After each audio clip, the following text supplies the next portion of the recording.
The point is, once that happens, you have both of them taking points off each other, and you are in a situation where you're you're compromising yourself. You're basically stepping on your own foot. And I think it has to come down to the fact that at mid-season, I don't think they should make a call before mid-season, but if by mid-season a driver who is ahead, and I'm talking about it from McLaren's perspective, whichever is ahead, and it could either be Oscar, it could either be Lando, because again, I have a lot of faith in Oscar, whatever Yeah, I've yeah. seen of him. Either of them, back them to the hilt. The other driver doesn't like it, tell him to fuck off. Honestly, just tell him to fuck off. Look, Yeah, yeah. you don't want to get the job done. No problem. We have Gabriel Bortoleto waiting. He's in Audi. We'll bring him back. We'll bring him in a McLaren. If that doesn't work, we'll bring a Franco Colapinto. Anyone. We'll Yeah. call up Max Verstappen to come in. Lando, McLaren. I think for me the biggest question is what's next for them. I mean, they've been, first of all, they've become the butt of all jokes. They've been trolled like anything, and I think it was brutal what Zach had to go through when Max basically pointed out, and he will not like that. And if he's a if he's someone of these kind, that someone of a Horner or a Wolf kind of a person, that he'll keep his receipts for the future, I think. Yeah. But the point is, there are a lot of areas where things are going wrong. What's next for, first of all, what's next for McLaren? We'll talk about Lando after this. Where do you think McLaren goes from here? I think McLaren probably will win the constructors this year anyway. Personally, it's going to be close. It's going to be the last race, but Qatar they should do well. Then it is McLaren. And Abu Dhabi I think will come down to it. Ferrari. The thing is, if it was another team they were fighting for the constructors, like if it was Mercedes or Red Bull, I would say yeah, probably not. But given that McLaren make mistakes, it's like yeah, sure, but I mean they're fighting against Ferrari who equally make mistakes. So. Swings and roundabouts. Look, the thing is, for next year, they really need to have an actual plan for how they're going to handle things. At the moment, we'll talk about Lando, but at the moment, their driver situation might somewhat be solving itself because it's. Let's do one thing. Let's jot it down into what are their key weaknesses that they have to address. Yeah. Just yeah. So first, first one is the car development, but I think that's probably their strongest suit, right? They've been very, very pragmatic about it. Obviously, they haven't been perfect, but it's F1. There's big competition. It's going to be difficult to be perfect, but they've been very, very pragmatic. So I actually think when it comes to car development, out of all of the teams at the top, they're actually the one that I have the most confidence in to have a good winter break and come with a solid car. Like, if McLaren showed up with a car that is shit at the start of next season, I would be surprised. If Ferrari show up with a car that is shit at the start of next season, I would say, oh, Ferrari doing Ferrari things. So, I have the most confidence in them. And the reason for that is also that Red Bull, I think, have to change some fundamentals. And when you change fundamentals in Formula One, it can go one of two ways. You can get it right or you can get it very, very wrong. So car development, I think, is kind of the least concern for them. And clearly Rob Marshall is the real Adrian Newey. I think that's what's the obvious here. Yeah. And then we have basic strategy and how you handle a season, right? Like operations and then drivers. So I guess you want to talk about operations first and then get to the drivers, right? They need to basically, in terms of operations, decide when they're in a fucking title fight, I think, first of all. I think it's a very simple thing to go, oh, can we win the title? We should probably fight for a title then. Because if you're not going to do that, then kind of what's the point of being in Formula One? Like the fact that they came out and said, oh, we never really thought about the driver's title is just bonkers to me. Like it's a team that hasn't won since 2007, 2008. They know how quick things can change. They know how quick things can go wrong. The moment they won that race in Miami, they should have said, right guys, fuck it.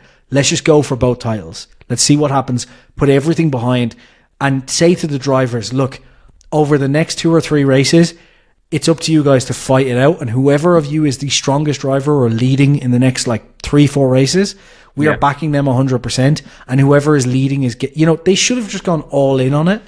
And it feels like that's not there. But on top of that, they also have made lots of silly little mistakes. And those silly little mistakes have added up as well. Like, strategy fumbles, some pit stop issues, little things. The pit stops have gotten much better. They have been working on that. Like, I've seen that get better. They are the best right now in terms of pit stop timings. And that's one thing that Red Bull did in 2009, 2010. They highly focused on getting that right. But I mean, that was one of the things where they started destroying everyone else because they really focused on it. And it made a huge difference for them.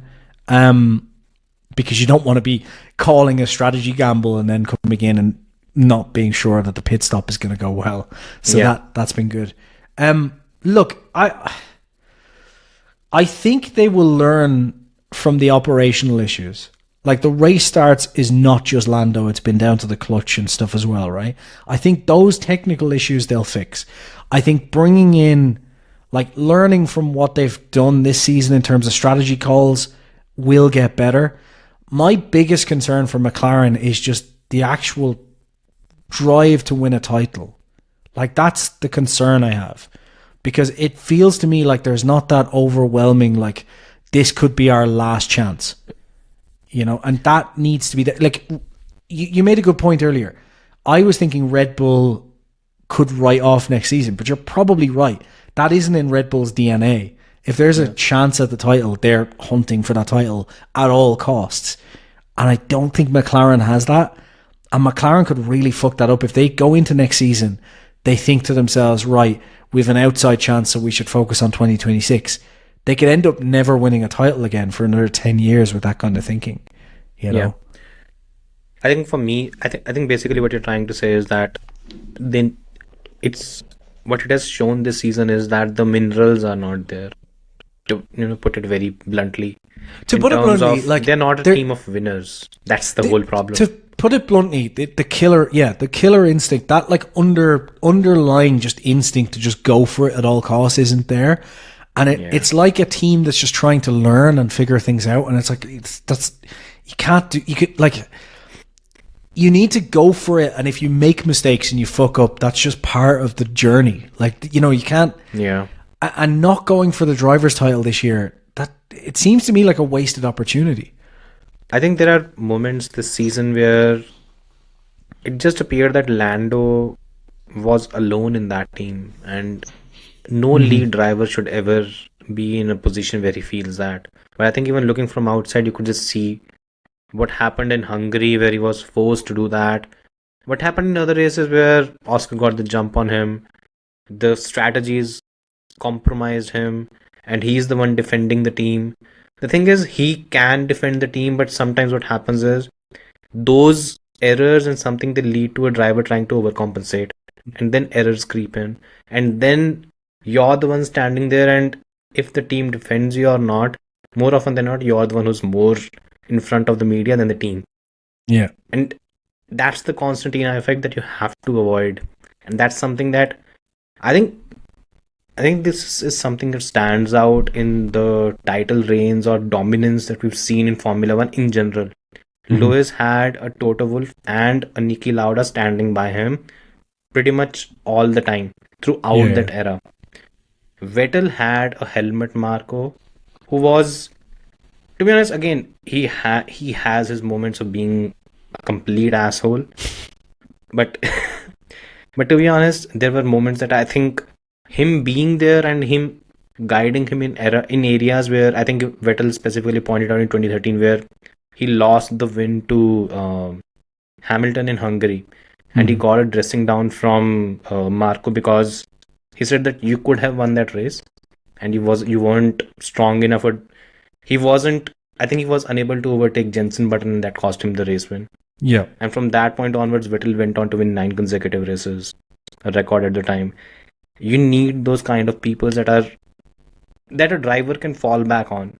Lando is 24, 25. He is very young into it. This is his first time he's actually fought for a title. Yeah. He does not have someone to fall back on. Even if you go back, Alonso had a Briatore. A motherfucker, but still he's someone who's a legend in the sport. And he's a legend because he had that killer instinct of win at all costs. And sometimes those costs were literally too high. look, most of the time the cost was high for Renault, so it didn't really The cost was matter high much, for right? for Renault and for the integrity of Formula One, not so much for Flavio For him. himself. I Yeah, mean, he's back anyway, so yeah, it looks like the cost was not too high either. yeah. Anyways, even you go back further, you had Michael Schumacher, you had Lewis Hamilton's first championship win, Ron Dennis. Yeah. You need these people. Who does Lando have?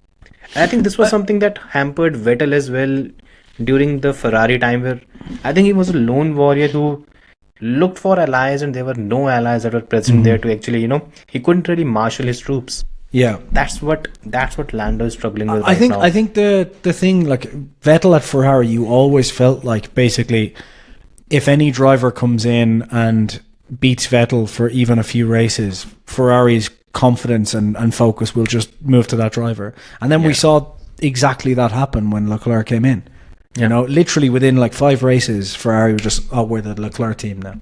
You know, and I think that's kind of unfortunately probably how Lando has felt this year, because Oscar had a few good races, and even though Lando was comprehensively the better driver all season, it's Still like, oh, we're is. still, I've noticed as well the whole bashing of, oh, Oscar is far better got very, very quiet very, very quickly. And I said it would happen, and it happened. But anyway, I feel like Lando probably thought to himself, like, well, I've been comprehensively the better driver. I'm in the title fight.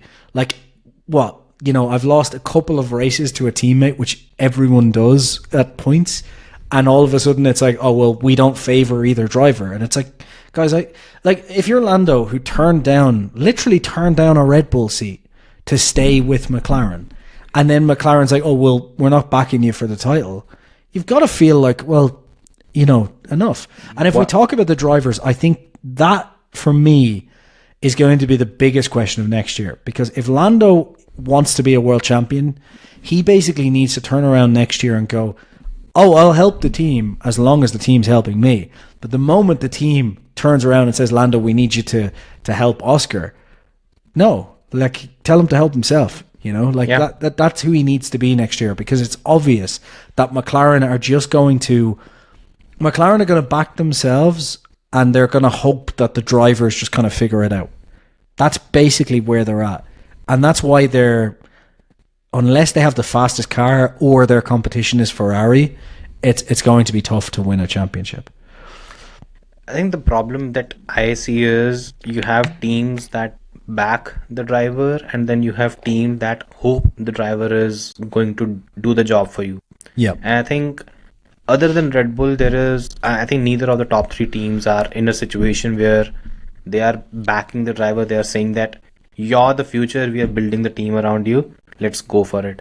And I think that is ultimately what's going to hurt all 3 of them. I think it's going to hurt McLaren the most. The reason being, look, Oscar is a brilliant talent, and I think he'll improve even more next season. Yeah. He'll be much closer, and from the start of the season there will be races where it's going to be a toss-up. Yep. It's not going to be a case where Lando is going to dominate like he did this season. Yeah, by the way, maybe in qualifying, I think he's still. Who knows? I think he's just a very, very good qualifier. I think he just hasn't had the car to show it over the years. And this year, last season it was Oscar who got a few over Lando in qualifying as well, right? In the second half of the season, it was 50-50. So the thing is, quality drivers, they find their way. And I won't be surprised if Oscar does. The point is, once that happens, you have both of them taking points off each other, and you are in a situation where you're compromising yourself. You're basically stepping on your own foot. And I think it has to come down to the fact that at mid-season, I don't think they should make a call before mid-season, but if by mid-season a driver who is ahead, and I'm talking about it from McLaren's perspective, whichever is ahead, and it could either be Oscar, it could either be Lando, because again, I have a lot of faith in Oscar, whatever I've seen of him. Either of them, back them to the hilt.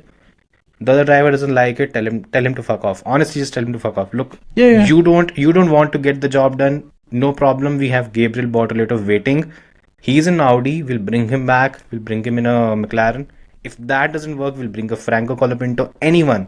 We'll call up Max Verstappen to come in. Well, if you don't the want thing to. is, if you've got one driver simple as delivering, that. then the question, then the answer is, okay. If you don't like it, that's fine. We only need a number 2 now anyway. We Yeah, don't need 2 exactly. number 1s anymore. Yeah. If You don't have need the 2 best car number on the 1s to grid, win yeah. a championship. Yeah. Like Red Bull has proven this. So you just need a number 2 that isn't. Yeah. Anyway. Yeah. Like. It has The to be thing that. is, it's Look, just. it has to be. You have to be ruthless enough to But understand. it should have that- been obvious this year, right? Like, even if you want to say a couple of races after Miami, even if you said Imola onwards, like, it should have been obvious that, right, look, Oscar Piastri might be a brilliant driver that could beat Lando Norris next year. But right now, he's not beating Lando Norris. And maybe he'll beat him at a couple of tracks, which he did go on to later in the season. But for the majority of this season, Lando Norris was the out-and-out number 1 driver. Even when McLaren repeatedly didn't back him up, he was the number 1 driver, right? And I think it's the second everyone or could see third that. most dominant head-to-head. Yeah. It's insane. I think it's like in qualifying 3 or alone, I 4, think it's like that's 17-3 or something, right? Yeah, 3 or 4 races where Oscar has actually got the better of him, and that should be. Like the point though is, That's Perez numbers, by the way. If and the it's point is 73. when you got to Miami, like if that was Red Bull or Mercedes, they would have just turned around and said, "Sorry, Lewis," or "Sorry, George, but we have a small chance at winning the drivers' championship if this continues, and we have to take it." So, like, you're backing down on this, and we're putting everything behind him, and keep your head down, keep focusing, and next year try and make it go your way. But they didn't do that. Like, and if they, I was convinced that they had learned from that and that next year would be different. But what has me concerned for McLaren is that talk of, well, we never really thought we were in the driver's fight anyway. And it's just, what are you talking about? Like, if you I just think did there the needs to math be a hurt. yourself. Yeah, I think there needs to be a level of. When Vettel lost the title in 2009, again, it was a vague outside shot that he had. He cried like anything in Yeah. Brazil. Yeah. And It's the entire team. 19-3 qualifying, by the way. God, And it's 15-7 races. in races. And do you know who else is 15-7 in races? Who? Alonso and Stroll.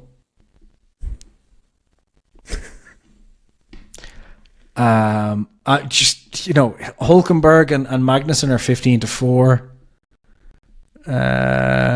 And let's see, there's one other one here, I'm sure. Lewis somewhere. and George's. It might be closer, I think. I will tell you now. So Lewis and George is 14-8 Yeah. in the races. Yeah, in quali it is. 13-7 for Charles and Sainz, and 21-1 in the races for Max and That's Perez. basically the race where Max DNF'd. That's the one that Yeah. they gave to Checo. Lewis and George is 17-5. Leclerc and Sainz is 13-8. That's qualifying? Yeah, 21-1 again for Max and Perez, and 19-3. Like you're talking about, like, Oscar is an absolutely brilliant driver, and the stats line up to like Alonso v One-sided Stroll. dominance. Yeah. So It should never have been a discussion. no, it shouldn't. That's like, look, the problem is the people who basically say, oh, well, why would they pick a number 1? Because Oscar is Oscar's a brilliant driver. It's like, yeah, Oscar's a brilliant driver, but Lando has comfortably been the better driver this season. Yeah. And Exactly. like, the difference is when you've got, the difference is even though he's beating him in all these head-to-heads, it's not like Oscar is miles off. Yeah. But when it comes to a title, that doesn't matter. It's like, who's delivering? Yeah. And it was so obvious for all of us watching. And why it wasn't for McLaren is beyond belief. to be Beyond honest. this. Yeah, exactly. And that's what that's what actually makes me nervous. And I as I said, I think I said it even the last time, the proof is in the pudding. There are areas where they need to improve. Unless they do, it's just I mean, we can talk about it all we want. It's just that they have to get it done on track. And first of all, they have to understand that there are, as I said, to make improvements, you need to accept the fact that there are some things that are actually wrong. And I'm still not sure McLaren is in that mindset to actually understand that. They are still taking. You can't take grace. You have to. Again, Norris is hard on himself, but he's hard on himself as a driver. He's probably not the authoritative figure that a lot of other drivers are, and sometimes that hampers him. I think that's what's happening. Anyways, now switching gears to more. I think that will sorry, happen next. I would be surprised if he's not more aggressive next year in every way, because I think losing the title right now is probably just okay. Whatever, it's over. But I think over the off season, when he's kind of looking back over the season, if I was him, I'd be getting very fucking angry. I'd be like, we could have been going, even with all of my mistakes, we could have had 2 races left with like an 18-point gap, which is feasible to win, with the 2 races left. You could have let me lose it myself, but you didn't give me the chance to lose it myself even. That's the thing. I just, the last thing I'll say on it is I do wonder. Yeah, I think it's the bit. I think it's the best part you're actually talking about right now, because since 2019 that Lando has actually come in, every season has been an improvement from him in terms of performance. He's gone back, he's learned again and again and again and again. But the problem is, where I tend to take a step back when it comes to Lando is, there are things that you can learn when it comes to driving, in terms of skills, stuff like that. Being a ruthless bastard is something that you're intrinsically the one. I am not sure if Lando is that. I would say it is normally intrinsic, right?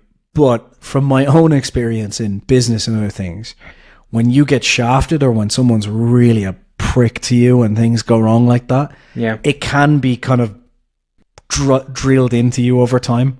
I was never a ruthless prick with business, but over the years I became the type of person who literally would walk into a room with a multi-billion-dollar company and a man who I would have been like, yeah, sure, we'll do whatever, to turn around and literally in front of his staff and clients to be like, if you raise your voice like that to me again, we are going to have serious fucking issues. These things can, if you go through a cycle of things really working against you, it can grind you down to the point where you have the option of kind of falling in your seat and going, I can't take this anymore, or fighting out of the corner.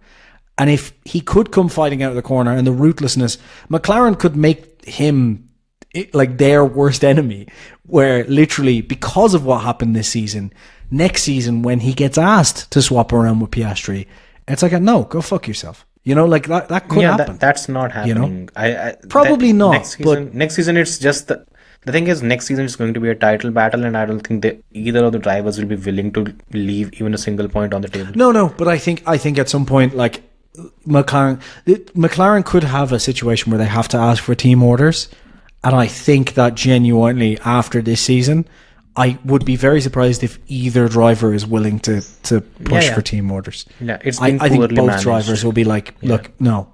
The last thing I was going to say on it is, I am a little bit concerned that perhaps McLaren not learning from mistakes until it's too late, thinking they're right on what they're doing until it's too late, is a cultural issue with this team. Because if we go back to what it took for them to get here, was that they assumed that their chassis was perfect and that Honda was the ones causing the issues. And if you remember, they switched to Renault, and only then they realized, oh shit, it's not just the engine, the chassis is screwed. Yeah. And I think if at the end of this season now I was hearing them go, look, we lost that title, we should have fought for it, then I'd be like, okay, obviously they're going to reassess things and fix things. It's that conversation of, no, we were never fighting for the drivers. It's whoa. Going fishing for excuses where there don't need to be any, to be honest. Yeah, that sounds very much to me no. Honda was the issue. Like it was never the chassis. Yeah. Until they realize, and I'm a bit concerned it could be too late. They could get to next year, not have learned from these issues, have the exact same situation, and lose another title when it's like literally on a plate for them. Yeah. And it's too late then. Yeah. We'll see though. We'll see. It could, yeah. And I think, yeah, just touching on the Lando bit. I think he, as you say, you're saying that maybe he could have the evolution that is needed to be a someone that actually ultimately is able to assert his authority. Well, I think people under pressured situations change with age. I think the thing I've learned from dealing with a lot of people who, like, I'm not talking about racing drivers, I'm talking about, like, billionaires, competitive people in other ways, like competitive people in business and other fields. People always say, oh, well, people, that's their inherent way and they don't change over time. I think the thing is, the biggest changes and what molds you is when you're forced to do things under pressure and it leaves a scar, a mark on you personally, right? And generally people who think, you don't change over time, it's normally because, like you, for example, you've changed career and that's probably changed you as a person because you did it later on and so on. A lot of people get into like, okay, I get my job and then I get married and I continue through life and I don't make any big changes. So the inherent thinking is, oh, well, people don't change over time. But when you're the person who takes risks every day and you're in a high stress, high competitive situation, those scars get left for basically your whole life. So that person at 30 is very different to that person at 40, and I know from myself, I'm a person who takes stupid risks and it's changed me a lot over the last 10 years. And I think these drivers, like Max is who he is because it was literally in some ways beaten into him. But I think Norris, has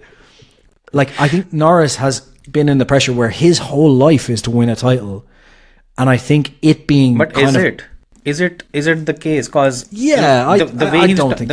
thing is, the way he's talked about it is, and since forever, the way he's talked about it is that, look, when it comes to me, even reaching Formula 1 was a surprise. Then fighting for race wins was a surprise. Getting a podium or whatever. He's always taken these things as, wow, I've done that. Great, I've done that. The point is, now when you're in this situation, the way he reacted to the way the title went over the last few races, I don't believe that. I think now he wants that title. I think that's all well and good when you haven't won a race and when you're driving in the midfield. 100%. I think the moment you get that first taste of success, you want that again and again. And it's like the first time as a person you earn a little bit more money.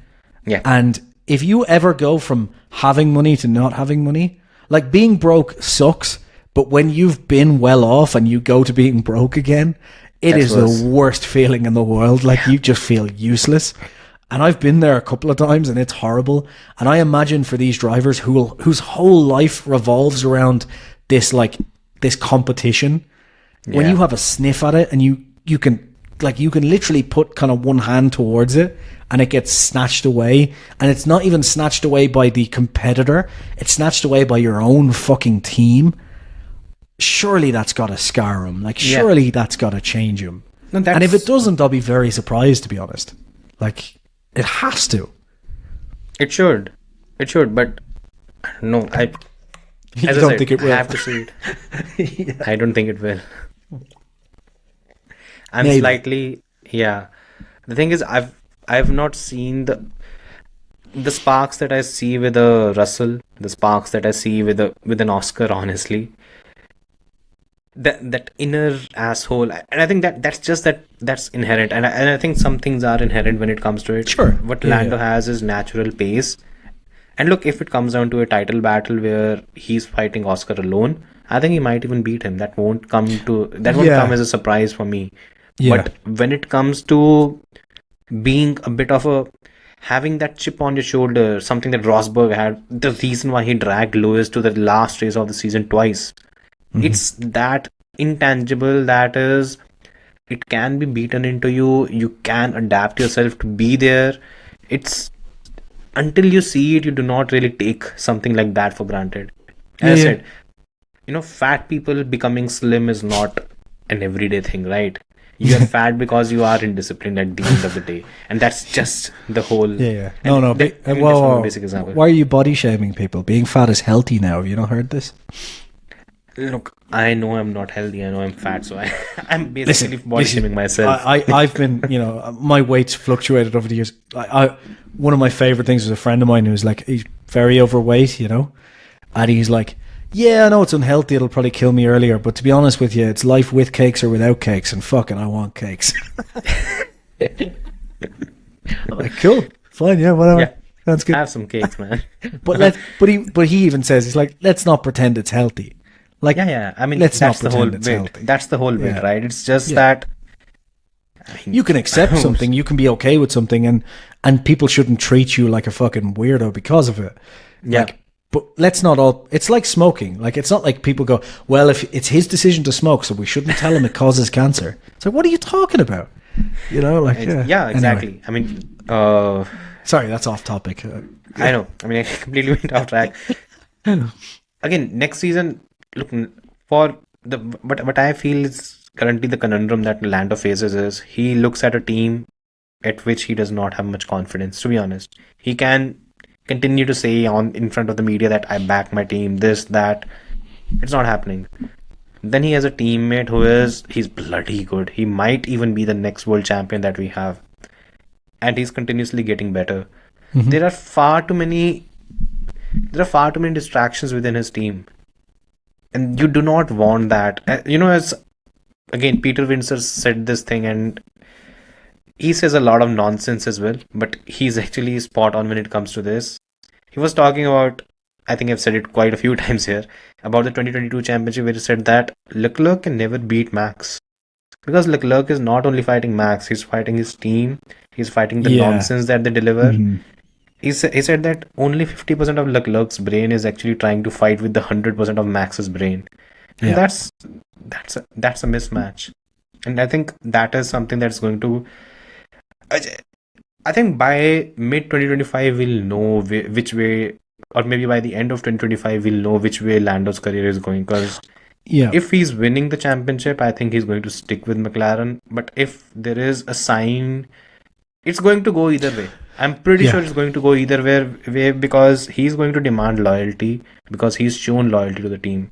And if he does not get that in return, he'll just pack his bag and move. I also think there's a few teams on the grid who would happily build a team around Lando. Like, he's a And- capable driver. And I think that's something that Leclerc fucked up when he signed a contract and he did not make it clear that everything is going to be around me. Yeah. I think he fucked up when he did that. Yeah. Because Ferrari was able to open the bank, give him an ultimate year, unlimited year contract. They were willing to do everything. And what I've seen this season is that he's not put that number one driver condition into the contract, and I think he should have done that. Yeah, 'cause that would yeah. have put him in a situation Tell it to where he him in would not have Spanish. been in today. Yeah.